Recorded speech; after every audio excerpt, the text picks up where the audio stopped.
ఎన్నికల నేపథ్యంలో తెలుగుదేశం పార్టీ బరితెగించి దాడులు, అఘాయిత్యాలు, అమానుషాలు వైఎస్ఆర్ కాంగ్రెస్ పార్టీ కేడర్ మీద ఇష్టారాజ్యంగా దాడులు చేయించి వ్యవస్థలను చేతిలో పెట్టుకొని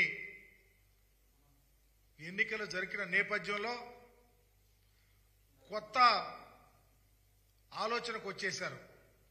వైఎస్ఆర్ కాంగ్రెస్ పార్టీ అధికారంలోకి వచ్చేస్తుంది, ఏదో ఒక రకంగా గుడ్డగాల్చి నెత్తినేయాలా, పార్టీని కానీ నాయకులు కానీ ఏదో ఒక రకంగా వారి మీద బురద జల్లాలని ఒక ఆలోచన తప్ప తెలుగుదేశం పార్టీకి కానీ తెలుగుదేశం పార్టీకి సపోర్ట్ చేస్తున్నటువంటి మీడియా సంస్థలు కానీ ఎక్కడా వెనకాటల్లా.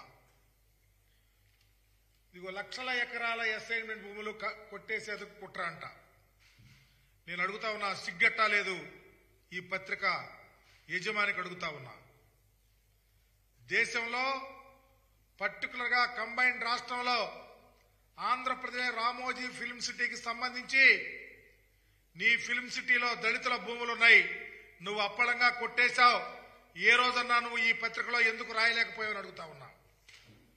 జగన్మోహన్ రెడ్డి గారు అసైన్మెంట్ చట్టాన్ని తీసుకుంది ఆషామాషిగా తీసుకోలా. 2003కి ముందు 20 సంవత్సరాలకు ముందు ఏ దళితుడైతే భూమిని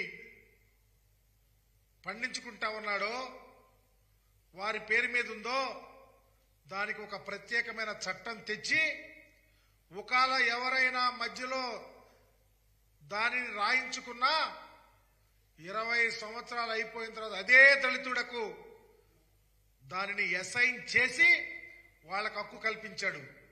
మీరు రాసిన వెర్రి రాతలకు ఎవరో వాళ్ళు చేయించుకున్నారు, వీళ్ళు చేయించుకున్నారు లేకపోతే అని చెప్పి రాస్తే అవి అది కాదు. 20 ఇయర్స్ కంప్లీట్ అవ్వాలా. మరలా ఏ దళితుడికైతే అసైన్ చేసిందో ఆ దళితుల పేరు మీద వస్తే వాళ్ళు అమ్ముకోవచ్చు, ఎవరైనా కొనుక్కోవచ్చు. ఏదో నాగార్జున ఇంకొకళ్ళో రాయించుకున్నారు చెప్తా ఉన్నారే, అవన్నీ అభూత కల్పనలు. మేము చెప్తా ఉన్నాం, ఎవరు రాయించుకున్నా చట్టానికి లోబడి రిజిస్ట్రేషన్ అవ్వాల్సిందే.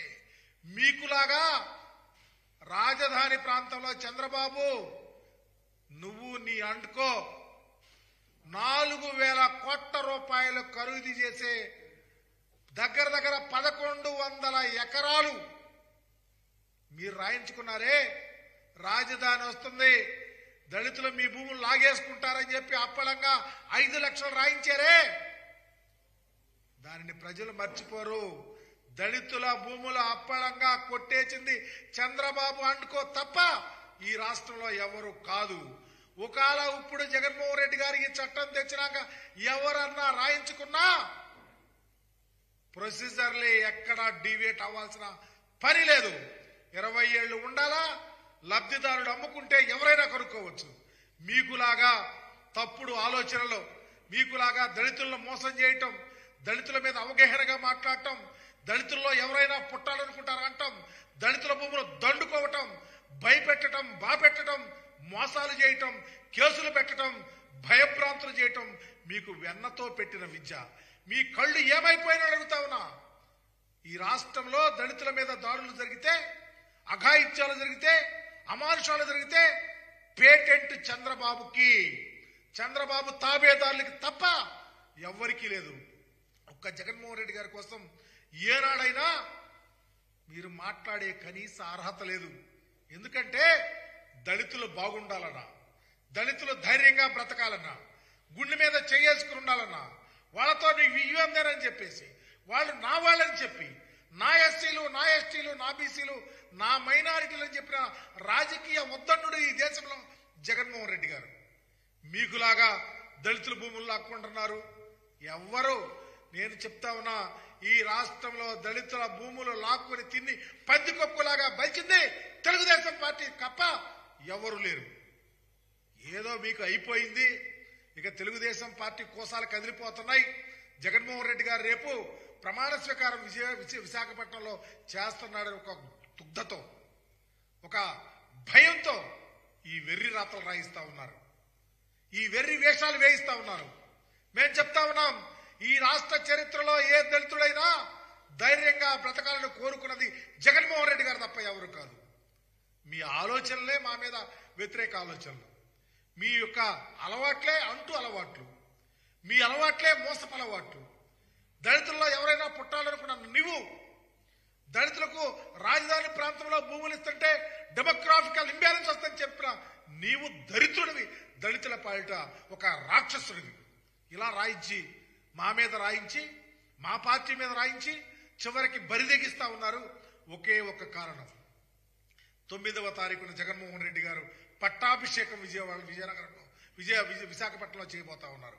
ఆ ఒక్క భయంతోనే ఈ వెర్రి రాతలు వెర్రి కోతలు చేయిస్తారు తప్ప మీ ఆలోచన ఏనాడు దళితుల కోసమో, దళిత సంక్షేమం కోసమో, దళితుల అభివృద్ధి కోసమో చట్టాలను మీ చుట్టాలుగా తీసుకొని పనిచేస్తున్నారు తప్ప చట్టాలు ఎప్పుడూ రాజ్యాంగానికి లోబడి పేద ప్రజల బాగుండాలా, బ్రతకాలని ఆలోచించే కుటుంబం జగన్మోహన్ రెడ్డి గారి, రాజశేఖర రెడ్డి గారి కుటుంబం తప్ప చంద్రబాబు అనే వ్యక్తి ఎప్పుడూ దళిత వ్యతిరేకే. అందుకనే ఈ కోతలు రాస్తా ఉన్నారు. నేను ఛాలెంజ్ చేసి చెప్తా ఉన్నా, నీవు ఈ కోతలు రాతలు రాసే ముందు నువ్వు ఒక్కసారి గురుగింజ సామెత చూసుకోండి. నువ్వు ఎక్కడ రామోజీ ఫిల్మ్ సిటీకి వెళ్ళు, రాజధాని ప్రాంతానికి రా, విశాఖపట్నం వెళ్ళు, ఎక్కడెళ్ళినా వెర్రి కోతలు వెర్రి వేషాలు మీరు తప్ప వైఎస్ఆర్ కాంగ్రెస్ పార్టీ ఎక్కడ చెయ్యనగాక చేయదని తెలియపరుస్తూ, చంద్రబాబు నాయుడు తెలుసుకో, 4వ తారీఖున నీ యొక్క రథ చక్రాలు ఊడిపోతాయి, గమనించు. అనవసరమైనటువంటి గొడవలు ఈ రాష్ట్రంలో సృష్టించొద్దు. ఇప్పటికీ చెబుతా ఉన్నాం, ప్రజాస్వామ్యంలో ఉన్నాం, చట్టాలను మనం బాధ్యతాయుతంగా స్వీకరించి ముందుకెళ్దాం. వైఎస్ఆర్ కాంగ్రెస్ పార్టీ అనేది కంకణ బద్దులుగా తిక్కరణ శుద్ధితో ఆంధ్రప్రదేశ్ ప్రజల యొక్క గుండె చప్పుడులాగా ఉంటుంది. కానీ నీలాగా పేద ప్రజలకు ఒక వెర్రితరలు వేసే విధంగా పరిపాలన చేయాలన్న ఆలోచన ఏనాడు ఉండదని తెలియపరుస్తూ, తప్పుడు రాతలు రాయొద్దని హితవు పలుకుతూ సెలవు తీసుకుంటున్నా.